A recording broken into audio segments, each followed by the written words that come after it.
آپ سبھی کی خدمت میں میرا آداب۔ دوستو، خصوصی مطالعہ پریم چند کا چل رہا ہے۔ آج ہم نیٹ کے امتحان کے لیے روشنی افسانے کا خلاصہ آپ کے لیے لے کر حاضر ہوئے ہیں۔ یہ افسانہ واردات افسانی مجموعہ جو پریم چند کا آخری افسانی مجموعہ ہے اس میں شامل ہے کہ واردات پریم چند کا آخری افسانی مجموعہ ہے۔ اس میں 13 افسانے شامل ہیں۔ شکوہ، شکایت، معصوم بچہ، بدنصیب ماں، شانتی، روشنی، مالکن، نئی بیوی، گلی ڈنڈا، سوانگ، انصاف کی پولیس اور قاتل کی ماں وغیرہ اس افسانوی مجموعے میں یہ افسانے شامل ہیں۔ اس مجموعے کے بیشتر افسانے یعنی زیادہ تر افسانے پہلے ہندی میں پریم چند نے لکھے تھے اور وہ شائع بھی ہو چکے تھے۔ پریم چند نے انہیں اردو میں منتقل کر کے بعد میں انہوں نے اردو میں لکھا۔ جو ہندی میں افسانے لکھے تھے تو بعد میں ہندی میں منتقل کر کے اور مجموعے کی شکل اختیار کر دی اور اپنی زندگی میں مکتبہ جامعہ دلی کے حوالے کر دیا۔ یعنی کہ یہ مجموعہ مکتبہ جامعہ جو ہے ایک ادارہ ہے جو ادبی کتابیں شائع کرتا ہے۔ پریم چند نے اپنی زندگی میں ان کے حوالے کر دیا۔ 19 مارچ 1935 کو حسام الدین غوری کے نام لکھے خط سے ظاہر ہوتا ہے جو پریم چند نے لکھا ہے۔ اس کی دیکھیے ایک لائن میں آپ کو بتاتا ہوں کہ میری 2 کتابیں جامعہ دلی کے اہتمام سے چھپ رہی ہیں۔ ایک کا نام میدان عمل ہے اور دوسری کا نام واردات ہے۔ کسی وجہ سے مجموعہ واردات پریم چند کی وفات 8 اکتوبر 1936 کے بعد 1937 میں منظر عام پر آیا اور ادبی حلقے میں بہت پسند کیا گیا۔ واردات مجموعہ اسی میں ہی یہ روشنی افسانہ ہے جو ہم آج آپ کو روشنی افسانے کا مختصر خلاصہ بتا رہے ہیں۔ جیسا کہ اوپر لکھا گیا ہے یعنی کہ جیسا کہ میں نے آپ کو بتایا ہے ابھی، اس کا مطلب یہ ہے کہ جیسا کہ اوپر لکھا گیا ہے کہ واردات کے بیشتر افسانے پہلے ہندی میں چھپے ہیں پھر اردو میں منتقل ہوئے ہیں، لیکن زیر مطالعہ افسانہ یعنی کہ جس افسانے کے بارے میں ہم پڑھ رہے ہیں روشنی، پریم چند نے پہلے اردو میں لکھا اور ماہنامہ ادبی دنیا میں نومبر 1932 میں شائع ہوا۔ کب ہوا؟ ماہنامہ ادبی دنیا میں 1932 میں روشنی افسانہ شائع ہوا۔ اس مشہور و مقبول افسانے میں ایک ICS افسر اور ایک دیہاتی بیوہ کو مرکزی کردار بنا کر پریم چند نے ایک غریب بیوہ کی اخلاقی جرات، جذبہ ایثار اور اعلیٰ انسانی اقدار پر روشنی ڈالی ہے۔ بیانیہ تکنیک پر مبنی اس افسانے کا انداز بیان سیدھا سادہ، صاف ستھرا اور دل کو چھو لینے والا ہے۔ افسانے کی شروعات میں پریم چند اس ICS افسر کی تعیناتی اتر پردیش کے ایک کوہستانی علاقے سب ڈویژن میں بتاتے ہیں۔ کوہستانی کا مطلب ہے یعنی پہاڑی علاقہ۔ کھلے میدانوں میں کام کرنے کا شکار اور فطرت کے مناظر کا ذکر کرتے ہوئے وہ تعلیم کی صورتحال، مدرسوں کو کھاٹ پر بیٹھ کر اونگے اور اسکولوں میں بچوں کی کمی کا احساس لاتے ہیں یعنی دلاتے ہیں۔ اس کے علاوہ بھی مختلف پہلوؤں پر نگاہ ڈالتے ہیں کہ اچانک سرکاری افسر کو گرد کا طوفان گھیر لیتا ہے، یعنی ریگستان میں پہاڑی علاقے میں ایک ایسا گرد والا طوفان آتا ہے جس کو ICS افسر جو ہے اس کو گھیر لیتا ہے اور وہ گھبرا جاتا ہے۔ اسی طوفانی حالت میں افسر تو گھوڑے کی پیٹھ پر بیٹھے ہونے پر بھی راستہ نہیں چل پاتا، جبکہ ایک عورت سر پر کانچی رکھے تیز قدموں سے جاتی دکھائی دیتی ہے۔ دوستو، کانچی کیا ہے؟ کانچی کا مطلب ہے ایک ٹوکری، ایک خوانچہ جو ہوتا ہے جو اکثر گاؤں میں اپنے سر پر رکھ کے عورتیں چلتی ہیں تو کانچی اس کو کہتے ہیں۔ اس طوفان میں بھی اس عورت کی یعنی اس بیوہ کی مردانہ چال اور آس پاس کے ماحول سے بے نیازی انہیں حیرت زدہ کر دیتی ہے۔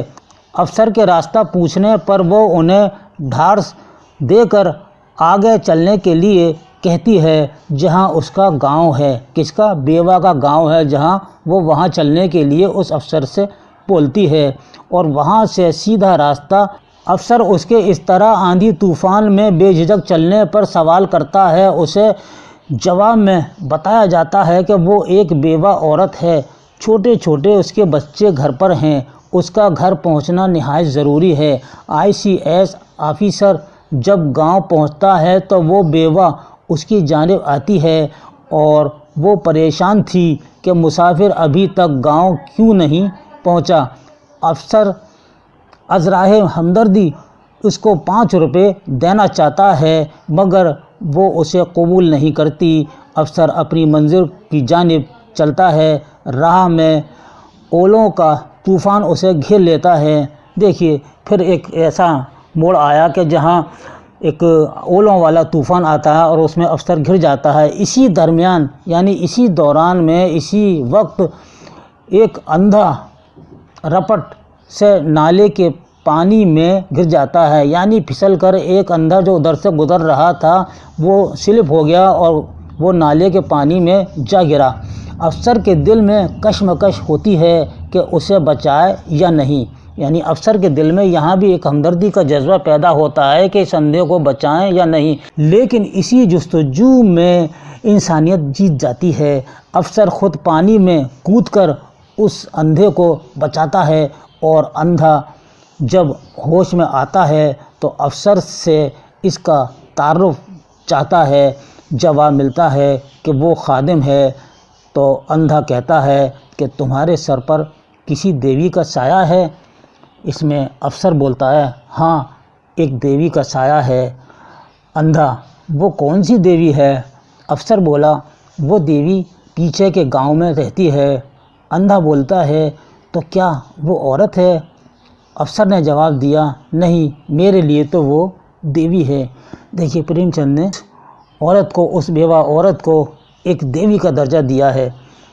یہ نصیحت آموز بھرے یہ چھوٹے چھوٹے جملے قدیم ہندوستانی تہذیب کو اجاگر کرتے ہیں۔ دراصل پریم چند مذکورہ افسانے کے ذریعے ICS آفیسر کے دلی جذبات کا اظہار کر رہے ہیں کہ بیوہ عورت کے عزم یعنی کہ ارادے کو بے خوفی اور انسانی دوستی نے انہیں روشنی دکھائی تھی کہ وہ اندھے انسان کو پانی میں ڈوبنے سے بچا سکیں۔